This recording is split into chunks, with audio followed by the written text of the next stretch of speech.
안녕하세요. 안녕하세요. 네, 2부 끌리는 사람과 함께하는 후회 없는 인생 시작하겠습니다. 아까 1부에서 드리고 싶었던 마지막 질문이 이거였어요. 인센티브 뭐 이런 얘기가 나와서 결정을 할 때 내가 뭔가 밀어붙였을 때나 아니면 미뤘을 때나 가만 돌아보면 내 결정을 하는 데 있어서 가장 영향을 미치는 건 뭔지, 그 영향을 미치는 사람은 또 누군지, 꼭 뭐 자기 사귀는 사람이 있으면 자기 동생한테 가서 막 얘기해서 조언을 듣는다거나 친한 친구한테 전화를 해서 야, 어떻게 생각하냐 뭐 이러기도 하고, 그런 일부터 사소한 결정까지 혼자서 다 하는 사람도 있고, 누군가한테 꼭 물어보거나 아니면은 네이버 지식인 같은 데 물어보거나 그러는 분들이 있는데, 여러분들 어떠신지요? 우선 저 같은 경우에는 맨날 이런 얘기를 할 때 저는 사실 뭐 이렇게 결정하고 할 때 남의 생각을 참 듣기도 하지만, 제가 자주 하는 말 중에 하나는 저한테, 제 스스로한테도 그렇고 남들이 뭐 이런 걸 저한테 뭐 질문, 나 뭐 이런 거 어떻게 할까 이렇게 물어보면 맨날 하는 말이 있어요. 그래서 저는 그때마다 항상, 야, 어차피 답은 이미 너가 다 정했어. 너는 그냥 너의 답과 비슷한 조언을 해주는 사람의 얘기를 듣고 싶을 뿐이라고. 그러니까 저는 맨날 생각하는 게, 어차피 안 그런 사람도 물론 있겠지만 저는 뭐 선택할 때 이미 답은 스스로 다 내린다고 생각을 하거든요. 근데 이제 막 여기저기다 물어보는 이유는 이제 내가 이렇게 내린 결정이 과연 합리적인가, 뭔가 타당성이 있나, 이런 확인을 받고 싶어 해서 이제 물어보는 거라고 저는 생각해요. 그래서 보통 그렇게 반대 의견을 내는 친구들이랑 길게 얘기를 하다 보면 싸우는 친구들을 그렇게 많이 봐요. 의견을 듣는 게 아니고. 네, 그래서 저는 특히 그런 친구들한테는, 그런 친구들이 저한테 물어보면 저는 이 말을 그냥 직설적으로 하거든요. 야, 이미 답은 다 너가 정해놨잖아, 이렇게 대답을 하는데, 저의 입장에서는 사실 그게 제일 맞는 것 같아요. 저도 어떤 결정이나 뭘 선택할 때 뭐 부모님 생각도 하고 주변 사람들 생각도 하지만, 사실 그래도 결국엔 제가 하고 싶은 대로 다 하거든요. 웬만한 것들은. 그런 거 보면 사람은 결국 다 자기 스스로가 제일 크게 판단하지 않나라는 생각이 듭니다. 저도 그 답정너 중에 한 명이고요. 결국은 진짜 제가 하고 싶은 대로 하게 돼 있더라고요. 그냥 물어볼 뿐이지. 근데 저는 결정을 할 때 좀 제일 많이 하는 생각은, 지금 아니면 이걸 언제 할 수 있을까, 그 생각을 좀 많이 하게 되고, 그 생각이 저한테 결정할 때 영향을 너무 많이 미쳐서, 좀 웬만한 거, 이제 좀 안 했으면 좋겠는데 하는 것들도, 지금 아니면 언제 할 수 있을까, 이 생각하면은, 다 하게 되는 거예요. 그래서 그런 것들이 있고, 또 영향을 좀 많이 주는 사람은 저는 가족이 제일 크더라고요.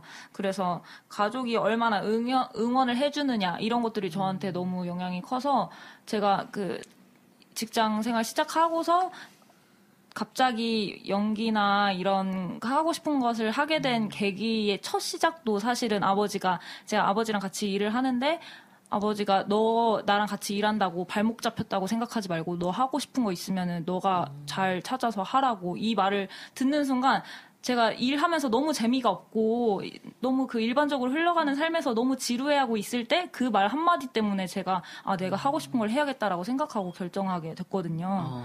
그래서 나는 가족한테 영향을 굉장히 많이 받는구나라고 생각을 하게 됐죠.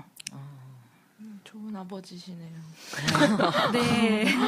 그때는 좋은 아버지셨는데 일할 때는 또 그러니까 뭔가 결정할 하기 전에 물어볼 때 말씀하신 것은 답은 이미 정해져 있고, 그냥 한번 물어보는 게 있고, 진짜 이 결정에 도움이 되는 정보를 얻기 위해서 여기저기 물어보는 경우가 있는데, 저는 후자는 좀 많이 물어보는 편인 것 같아요. 이 결정을 미리 내린 사람들, 아니면 좀 도움이 되는 전문가들한테는 좀 많이 물어보는 편인 것 같고, 오히려 주변에는 전 약간 통보하는 식이에요. 나 이렇게 하기로 했어 라고 말을 하는데, 그게 그다지 좋은 일인 것 같진 않은 게, 약간 저는 만약에 그 사람들한테 그렇게 얘기를 했다가 제가 뭔가 영향을 받아 결과를 선택했는데 그게 잘못되면은 저 같은 경우에는 그 결과뿐만이 아니라 약간 그런 조언을 해준 사람 탓도 하게 될 것 같아요. 마음 한켠에서는. 그게 싫어서 그냥 혼자 결정하고 좀 주변에 통보하는 식인데, 그게 좀 반복되다 보면은 제 얘기를 잘 안 하게 되고 혼자 좀 짊어지려는 게 많다 보니까 그렇게 썩 좋은 것 같진 않아요. 가끔씩은 좀 얘기하고 내가 조언을 만약에 수긍하지 않더라도 좀 말하는 건 좀 필요하다는 거 요즘 느끼고 있어요. 네. 그렇구나. 돌고래에게 물어봐. 말을 못하는데 그냥. 네. 이 참 뭔가 결정을 할 때 정말 딱 나한테 맞는 답을 줄 수 있는 사람이 있다면 아니면 무언가가 있다면 오죽하면 문언가한테 막 물어보고 그러겠어요. 네. 네. 그런 정말 나한테 직언을 해줄 수 있는 친구가 있거나 아니면 나를 정말 잘 알아서 나한테 맞는 그런 어떤 어드바이스를 해줄 수 있는 사람을 갖고 있는 사람은 참 좋을 것 같아요. 네. 근데 아까 덕규님이 말씀하신 대로 내가 듣기 좋은 말을 해줄 사람을 찾아가는 때가 많은 것 같아요. 맞아요.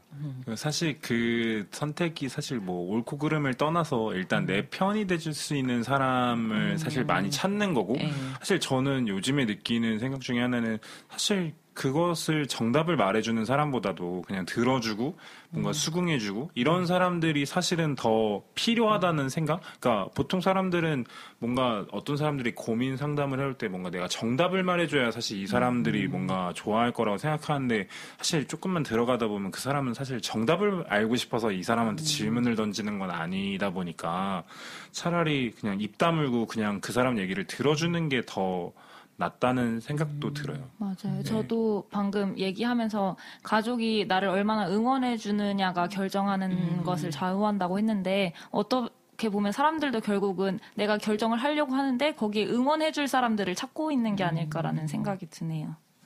그럼 듣는 사람도 잘 가려야 될 것 같아요. 저 사람이 해주는 얘기가 내가 원하는 거와 다르지만 응원을 해줄 때는 응원을 잘 받고 그리고 응원을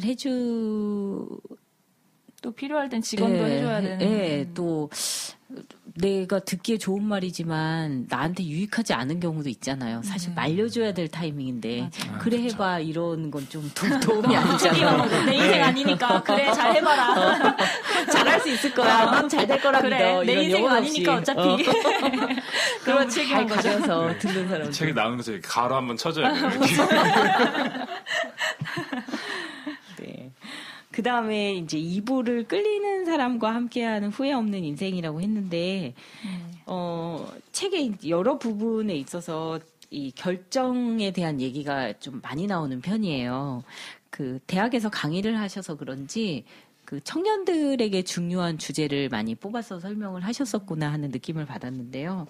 그 중에 이제 판단하고 결정하는 뇌 부분 얘기가 나오는데, 피니어스 게이지라는 사람이 공사 감독관이었는데 사고를 당해서 이 뺨부터 머리통까지 이 쇠파이프가 관통하는, 그러면서 전두엽, 이 전두엽이 다치는, 어떤 판단하고 결정하는 뇌가 다치는 그런 그 내용이 나와요. 그러면서 결정을 못하게 됐다는 그런 얘기가 나오는데,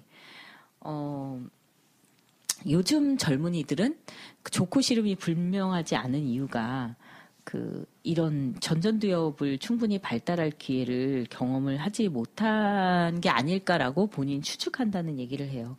그러면서 의사결정 과정에서 감정이 중요하다는 얘기를 하는데, 사실 전두엽은 감정을 관장하는 애는 아니지만 그 밑에 변연계가 감정을 관장하면서 변연계가 10대 때 발달이 끝나고 그리고 20대에 전두엽이 완성이 돼요. 그러니까 20대에 한 24살 정도까지 여자의 전두엽이 완성이 되고, 남자들은 군대도 갔다 온 한참 뒤인 20대 후반에야 이 전두엽이 발달이 되는데, 한동안 교육하는 이 부모들이 전두엽 발달이 그래서 굉장히 중요하고 이거 컨트롤 잘해야 나중에 공부도 잘하고 시간 계획도 잘한다고 막 아이들 일찍이부터 이 전두엽이 늦게 발달하니까 발달하는 시기를 당겨야 된다고 막 그걸 인지적인 교육을 시키는 게 유행을 했던 시절도 있었어요. 근데 최근의 트렌드는 이 변연계가 충분히 잘 발달해야 전두엽의 활동도 활성화시킬 수 있고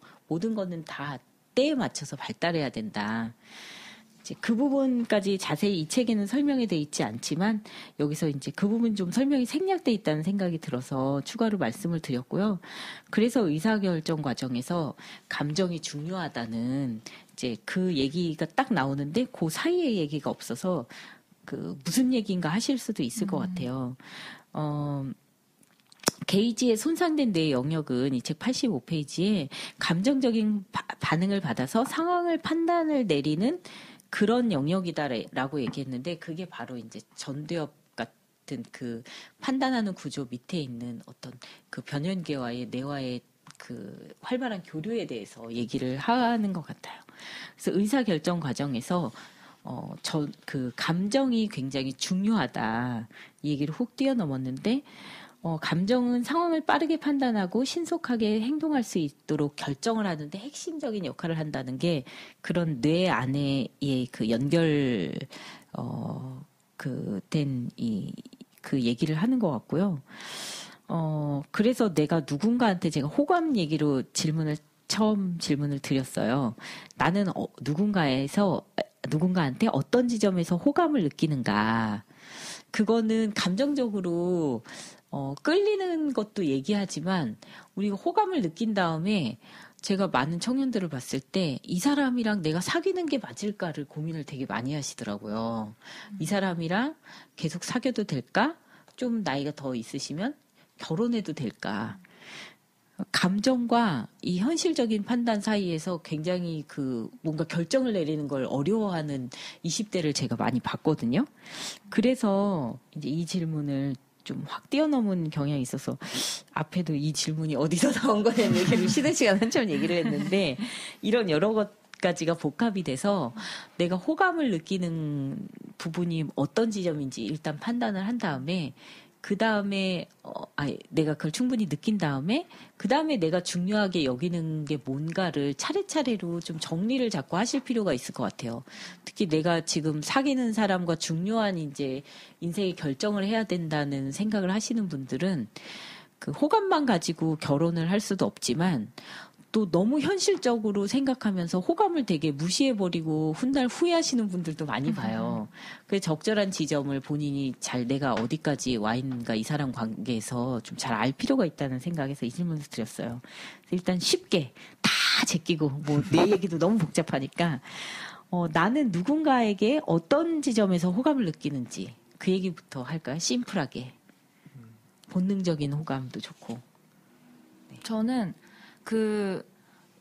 개인이 잘하는 부분이 딱 드러날 때 엄청 호감을 느끼더라고요. 제가 어제 느끼고 왔는데, 제가 새해를 맞아서 춤을 시작했는데, 이제 첫 시간에는 이제 선생님이 춤을 이렇게 가르쳐 주는데, 아니야, 선생님이고, 남자 선생님인데, 그냥 선생님이고 춤 이렇게 가르쳐주는데 되게 어렵다 난 못 따라가겠다 이렇게 했는데 이제 어제 수업을 들으면서 춤 이렇게 알려주고 진도 여기까지 나갔는데 이게 어떤 박자에 어떻게 들어가는 건지 한번 보세요 이러고서 춤을 배운 춤을 춰서 보여주는데 너무 멋있는 거예요. 그래서 진짜 한 번도 그 선생님을 보고 물론 본 지 얼마 안 됐지만 보고서 멋있다 이런 생각을 해본 적이 없는데 보고 춤추시는 거 보고 와 너무 멋있다 진짜 너무 매력있다 이런 걸 딱 느껴가지고 역시 사람이 자기가 잘하는 거를 할 때 그런 매력이 확 발산되는구나 하는 생각이 들었습니다. 전문성이 발휘될 때 네. 되는 그 순간 빛나는 그 순간 저 항상 그런 포인트에서 되게 매력을 느끼더라고요. 약간 막 제 공대생을 좋아하잖아요. 네. 책 읽는 공대생. 네, 안경 쓰고. 네네. 근데 이제 수학 문제를 푼다거나 약간 이런 연필로 수학 문제를 푸는 그런 얘기를 듣기만 해도 갑자기 이러면서 너무 매력을 느끼고 그런 부분들이 있더라고요. 네, 그렇습니다. 약간 정대승지 아니에요? 네, 전문성 쩌는데. 너무 그러네요. 너무 전문성 있으면 또 안 돼요. 그것도 안 돼. 또 멋있죠. 네. 저 약간 비슷하면서 다른 것 같은데 저는 지적일 때 좀 호감을 많이 느끼는데 그게 그러니까 진짜 많이 알아서 아는 척하는 그런 게 아니라 지식이든 경험이든 하여튼 많은 걸 겪어본 다음에 뭔가 자신만의 결단력이 있어 보이는 사람? 그럴 때 저 사람 되게 단단한 사람이구나 라고 해서 호감을 느끼게 되는데 지금 말씀 들어보니까 그게 그 전에는 제가 뭔가 저만의 호불호가 없는 상태니까 그런 사람들을 보면 제가 끌렸던 것 같아요. 이 책을 읽으면서 그걸 좀 인과관계를 알게 됐던 것 같아요. 저 같은 경우에는 되게 단순하게 생각을 했는데 아까도 말한 것처럼 연결이기도 하지만 사실 사람한테 언제 가장 호감을 느끼냐를 따져보면 저는 그냥 내가 공감할 수 있고 이 사람이 나를 공감한다는 느낌을 받을 때 사실 그 사람한테 가장 큰 호감을 느끼는 것 같거든요. 그러니까 뭐 다른 거 다 차치하고 그냥 이 사람과 어떤 대화가 통한다는 느낌? 이라는 느낌을 받으면 사실 저는 그게 뭐 예를 들면 굳이 이성에 국한하지 않았고요. 이 질문을 그냥 사람 대 사람으로 느꼈어요. 근데 방금 말씀해 주시는 거 생각해 보면은 예를 들면 이 책에도 나오지만 저도 결국엔 다 감정이 만드는 거라고 생각하거든요. 어떤 애정이나 이런 게 결국엔 다 감정과 직결되어 있는 것들이기 때문에 근데 저도 가끔 그런 생각을 해요. 저도 만나는 친구가 있다 보니까 예를 들면 그 친구랑 뭐 예를 들면 장래나 미래에 대해서 얘기를 하게 되면 조금 저도 불편해지는 감이 없지 않아 있는데 그런 게 왜 생기나 생각해 보면 이게 사실은 그 친구가 말하는 어떤 방향이나 모습이 사실 뭐 전혀 이상한 것도 아니에요. 그게 오히려 우리나라 사회에서 딱 일반화되어 있는 어떤 그림처럼 나오는데 저는 뭔가 한편으로는 뭔가 이렇게 딱 정해놓으니까 이렇게 해라는 게 뭔가 플랜이 다 있으니까 오히려 하기 싫은 그런 거 있잖아요. 약간 그런 것도 있고 뭔가 이런 모든 것들이 이렇게 정해놓은 거대로 하는 게 조금 싫어지는 느낌? 그러니까 아까 전에 말씀해 주신 것도 참 이 사람 자체는 좋은데 뭐 예를 들면 미래를 생각하게 되면은 결혼해야 될지 안 해야 될지 모르겠고 뭐 어떻게 될지 모르겠고 이러는 거 생각하는 게 다른 사람들이 결국에는 그렇게 결혼을 해야 일반적으로 봐주고 일상적으로 봐주니까 사실은 거기에 좀 껴맞추려는 부분들도 있잖아요. 사실 그런 거 생각 안 하고 그냥 지금 이 사람이 좋은가 해서 좋은데 이러면 사실 더 생각 안 하고 만나면 되는 건데 이걸 계속 뭔가를 다른 플랜을 생각하고 다른 모습들을 생각하면은 사실 감정이 할 수 있는 일들도 다 막아버리는. 그래서 저는 좀 개인적으로 지금 만나는 친구도 그렇고 어떤 인간관계를 할 때 사실 그런 걸 해서 친구들이 많이 떠났거든요. 서로. 그래서 좀 지금 남은 사람만큼들이라도 사실 그런 걸 좀 지향해야 되지 않나? 라는 생각을 많이 해요, 요즘에. 그러면 대화하기 전까지는 끌리는 일이 별로 없어요? 여자든 남자든? 저는 사실 그런 거에 대해서 외적인 부분들도 사실 사람들이 어느 정도 인정해야 된다고 생각해요. 왜냐면 사실 그런 게 얘기가 달라졌는가요? 그런 게 없이는 사실 그런 게 성립될 수 없어요. 트기 전에 외형을 봐야 돼. 말꼬를 트니까. 일단 거기서 합격된 사람 안에서 대화가 되는 거라고. 그게 개인적으로 뭔가 이쁘고 뭐 잘생기고 이런 기준이 아니라 그냥 나의 취향, 뭐 나랑 내가 내가 생각하기에 그런 매력이 있다라고 느끼는 사람들이겠죠 아마. 네. 저도 그게 이게 굉장히 뭔가 어폐가 있는 얘기라는 걸 저 스스로도 느끼는데. 네. 농담처럼 그냥 던져봤습니다. 네. 그래서 여러분들이 일단 어떤 거에 그냥 아무 생각 없이 끌리는 것과 그다음에 내가 중요하게 생각하는 어떤 뭐 경제적인 능력이라든가 아니면 지적인 뭐 지성이 막 빛나는 사람이다라든가 그런 자기가 끌리는 포인트, 중요하게 여기는 포인트 이런 거를 잘 알고 있는 게 굉장히 중요하겠더라고요. 그렇지 않으면 사귀면서도 계속 이 사람의 사랑을 의심하는데 결국에는 자기가 뭘 거르고 싶고 뭘 선택하고 싶은지를 몰라서 상대의 사랑을 의심하는 경우도 되게 많고 그리고 너무나 많이 간 지점에서 엉뚱한 데서 그냥 사랑을 확 끝내버리거나 그런 미리 고려하고 충분히 서로 얘기를 나눴으면 일찍 정리라든지 아니면 오해 없이 혼자 어떤 생각을 키워가는 부분 없이 갈 수도 있었을 텐데 그래서 자기를 잘 아는 게 되게 중요한 것 같아요. 선택이 어려운 순간 그건 꼭 사람을 고르는 것뿐만 아니라 물건을 고르는 것이나 이런 모든 것을 포함합니다. 자기 전공을 고르는 것이나 등등 뭐 자취방을 고르는 일부터 포함해서 옷 고르는 거 다 포함해서 짜장면 먹을 것이냐 짬뽕을 먹을 것이냐. 그리고 제가 제일 상투적일 것 같아서 먼저 예. 말하면 저는 밥 메뉴가 너무 어려워요. 밥 고르는 밥 거요? 고르는 거요. 그 어떤 뭐 자취방 같은 거는 기준이 있고 그런데 밥 메뉴는 딱히 기준도 없고 진짜 뭘 먹어도 아무런 상관이 없으니까 제일 오래 걸리고 막 필요성도 없어가지고 사실 뭘 선택해도 큰 상관은 없거든요. 근데 괜히 뭔가 다른 사람들 눈치 보이고 그런 것 같아요. 그래서 저는 밥 메뉴가 제일 어려워요. 오히려 나중에 얘기할 것 같긴 한데 오히려 큰 선택에 있어서는 약간 턱턱턱턱 결정을 해버리는데 이런 밥 메뉴 뭐 이런 게 좀 어려운 것 같아요. 저 완전 똑같이 생각했어요. 저도 뭐 먹지를 생각하는 게 사실 제일 어렵다고 생각을 했고 사소한 것들은 정말 선택 못하고 내 옷 하나 사는 거 이거 지금 필요한 옷이 맞나? 이걸 이 돈 주고 사는 게 맞나? 이런 고민들은 엄청 하면서 결정을 미루는데 정작 진짜 큰 돈 쓰거나 뭐 큰 거 결정할 때는 저도 되게 탁탁 해버려서 오히려 작을 때 소심하고 큰 일에 대범하다고 생각해요. 저는 개인적으로 사실 이런 고민 잘 안 하거든요. 뭐 선택을 왜 안 하나 생각해보면 저는 뭘 살 때 많이 보지 않아요. 그냥 예를 들면 내가 옷을 사야겠다라고 하면 뭐 외투를 사야지 이러면 보통은 이제 외투를 전체적으로 한 바퀴 싹 돌고 그 다음에 그 중에서 내가 이쁜 걸 산다고 보통 많이 하잖아요. 일반적인 쇼핑법이라고 하면 저는 그런 사람들을 제일 피곤해요. 그냥 가는 길에 이 골목 안에서만이라도 이쁜 게 보이면 그냥 다른 거 보지 않고 그거 결제하고 나오거든요. 차라리 나중에 딴 돌아다니다가 더 이쁜 게 있으면 그냥 그것도 사자. 약간 이런 주의라. 그것도 사자. 네, 그리고 다른 거에서 아끼자. 차라리 이런 주의라 사실 이런 선택이 어렵다라는 것에 대해서는 막 그렇게 이게 너무 힘든데? 막 이런 생각은 사실 별로 해본 적이 없어요. 너무 좋은 생각인 것 같아요. 그것도 사자. 경제적 여유가 되시나?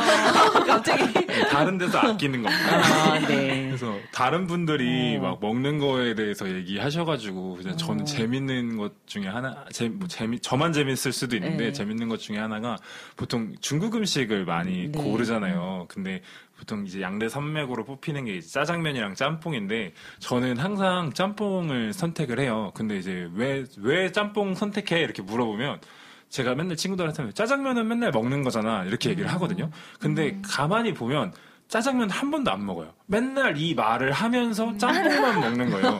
짜장면 거의 안 드시는 건데요? 결국에는 저는 그냥 짬뽕을 좋아하는 건데 항상 제가 이거를 말할 때 이걸 핑계처럼 짜장면 맨날 먹는 건데 오늘은 짬뽕 먹지 뭐 이러면서 10번 먹으면 10번 다 짬뽕을 먹어요 결국엔. 근데 이게 약간 그냥 먹는 거 얘기하셔가지고 이것도 약간 선택장애인가? 약간 선택장애 일종일까라는 생각이 좀 드네요. 책에서처럼 습관화가 된 거겠죠? 그럴 수도 있네요. 그러면서 나도 모르는 어떤 패턴들이 있는 것 같아요. 선택을 어려워한다고 하면서도 메뉴 중에 옛날에 뭐 이런 것도 했었거든요. 메뉴를 볼 때 뭘 제일 중요하게 보시나요? 뭐 가격, 뭐 먹어보지 않은 음식, 뭐 익숙한 음식, 뭐 이런 것들이 있는데 어떠세요, 보통? 저는 기본적으로 먹어보지 않은 것이에요. 저는 반대로 먹어봤던 거.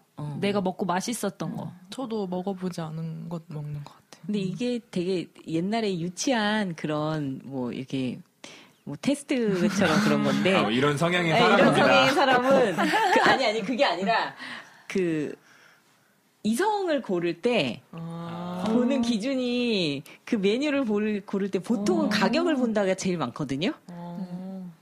그렇다고 어릴 때 하던 농담이에요. 이게 무슨 근거가 있는 거예요. 이게 이런 테스트가 요즘에도 되게 많아요. 이런 마케팅 회사들이 이런 거 기반으로 뭔가 설문지 같은 걸 많이 만들어가지고 보면은 사실 막상 맞춰보면 하나도 맞지 않는 내용에 재밌어요. 또 하면 재밌어요. 감안하고 하는 거죠. 이게 그냥 재미삼아 하는 거구나. 재미삼아 하던 뭐 사자성어 너 뭐 좋아하니 뭐 이런 거거든요. 네. 결정장애가 내가 발휘가 되는 것 같다. 나 결정장애야. 이런 얘기를 거의 모든 사람이 하는 것 같아요. 근데 내가 결정장애라고 느낄 때가 있으셨어요? 저는 사실 제 주변 분들이 너무 심해서 제가 오히려 너는 그런 게 없는 편이다라고 말을 좀 듣는데, 그러니까 저는 말하자면은 그런 장애가 오지 않도록 좀 미리미리 오늘은 이걸 먹고 이걸 하고 계획을 하시나요? 네, 진짜 계획 그거 좀 하는 맞네. 편이기도 하고 그게 아니고 이제 갑자기 뭔가 밥 뭐 먹을래 이렇게 상황이 생기면 저는 그냥 고민하는 시간이 싫어서 어차피 이거 먹든 저거 먹든 별 상관없으니까 그냥 이거 먹죠 이렇게 해버려요. 그래서 근데 아까 여기서 책에서 말씀하신 게 신중함이라는 환상 그런 얘기를 하셨잖아요. 그것도 약간 맞는 것 같아요. 어쨌든 뭐 굳이 뭐 신중할 필요가 없으면 거기에 에너지를 쏟을 필요가 없다고 생각을 해서 그렇게 약간 사소한 거에서 저는 좀 결정장애가 발휘되는 편인데 그걸 극복하기 위해서 조금 쉽게 생각하고 결정 내리려고 하는 편이에요. 요즘은. 오늘 새로운 걸 많이 알게 되네요. 자몽님의 그 네. 놀랍게도 계획성. 다음날 삼시세끼 메뉴 다 정해놓고 잠들어요. 와, 진짜. 근데 전 저만 이런 거 아니라고 생각해요. 다 좀 그렇지 않아요. 내일 뭐 먹어야지 이렇게 안 하시나요? 전혀 안 하시나요? 네. 한 끼 정도는 생각하는데 아니면 약속이 있다면 뭐 아. 이것 정도 요거 중에 골라야겠다 이런 선택지. 그래서 저 가끔 친구들 만날 때 약간 그 저녁 먹자 하고 뭘 먹고 어딜 가고 이런 거 안 정하는 경우가 있거든요. 사실 저는 잘 그런 좀 예약을 해놔야 되지 않냐? 약간 이렇게 얘기를 해요. 그렇구나. 강아지 못 앉을 수도 있고 그러면 못 먹고 또 기다려야 되고 그러니까 예약이 낫지 않을까? 이렇게 얘기를 해요. 올해 그 별명을 바꾼 이유가 있네요. 정말 새로운 사람을 만난 것처럼 새롭게 우리 자몽님을 알아가는 시간. 계획하는 자몽으로. 네. 저 같은 경우에도 사실 저는 제 스스로가 결정장애 안 느끼는데 가끔 저도 누가 뭐 할래 이러면 너 하고 싶은 대로 해 이렇게 말하는 경우가 많아요. 근데 보통 그런 사람들은 뭐냐면 제가 만나는 친구도 사실 그런데 들을 수도 있어서 미리 고백을 하자면 그렇게 말을 하는데 왜 그렇게 말을 하냐면 예를 들면 저한테 끝까지 뭐 하고 싶냐 물어보면 저는 얘기해요, 결국엔. 근데 사실 제가 얘기해도 그렇게 안 해요. 왜냐면 아까도 앞서 말한 것처럼 이 사람 머릿속엔 이미 정답이 있는 거예요. 그냥 저한테 물어보기만 할 뿐이지 그냥 이렇게 자기 머릿속엔 이미 답이 다 있는데 저는 이제 그런 게 싫은 거죠. 그럴 거면 그냥 차라리 빨리 얘기를 해서 빨리 얘기했으면 좋겠는 마음에 그냥 나는 다 괜찮으니까 뭐 하고 싶은 거 해. 이렇게 말을 보통 많이 하거든요. 근데 그러면 되게 답이 오래 걸려요. 네. 그럼에도 불구하고. 그래서 그런 게 좀 답답하긴 하지만 저는 그래도 결국 저한테 뭐 이렇게 얘기해. 하고 싶은 거 말해봐 이러면은 저는 저도 크게 고민 안 하고 얘기하는 편이에요. 빨리빨리 뭔가 정해놔야지 반론이 나오면 또 다른 길로 갈 수 있으니까 계속 아무거나 뭐 하자 이러면 끝이 없잖아요. 저는 약간 성격이 평소에도 이렇게 뭐 대화하면 반론을 많이 막 펴고 막 이런 말 씨름하는 걸 좋아해서 그런지 이런 일상적인 뭐 먹을래 뭐 할래 이런 거에서까지 막 그렇게 막 이렇게 막 언쟁을 막 하고 싶진 않나 봐요. 방금 막 뭐 먹자 이러면은 또 막상 그분이 정해놓으신 메뉴가 있어서 그쪽으로 가신다고 하시길래 그러면 빨리 그쪽으로 갈 수 있게끔 미리 뭔가를 던지는 게 낫지 않나 그런 말이었어요. 그럴 수도 있겠네요. 근데 그 저의 대화 패턴은 보통 제가 먼저 얘기하면 아니 그건 아닌 것 같아 이렇게 얘기하면 그럼 뭔데 이렇게 얘기하면 한참 고민을 해요. 그래서 좀 길을 열어주고 계신 거 아니에요? 호불호가 생기게끔. 그런가요? 기준 던져주시고. 그럴 수도 있겠네요. 근데 이게 정말 그 빠른 결정을 위해서 다들 자기의 그 결정의 방식을. 스타일을 바꾸는 것 같아요. 저도 이제 친구들이 여러 명 모이면 각자가 좋은 것보다 각자 싫은 게 딱딱딱 나와요. 뭐 메뉴 얘기만 나 이거 싫어, 나 이거 싫어. 이게 여러 명이서 나오니까 난 그냥 다 좋아.